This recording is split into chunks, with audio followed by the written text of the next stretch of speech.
Welcome to the Slop Temple. We pray this video helps. You start by confirming your Android TV model and OS level so you don't install an incompatible launcher. Once done, enable developer options and USB debugging. This lets you install packages directly.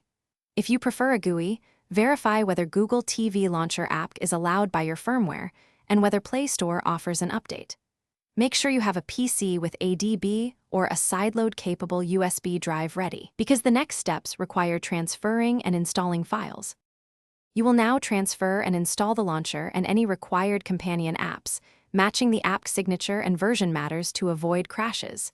Use a DB install our launcher. App then install supporting Google Apps if needed.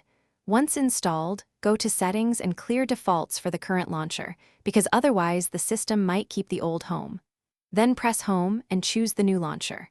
If Home doesn't prompt, use a DB shell CMD package set home to force it.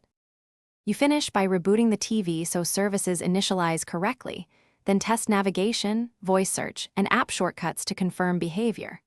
Once stable, restore any launcher backups and tweak rows, input sources, and account settings to taste.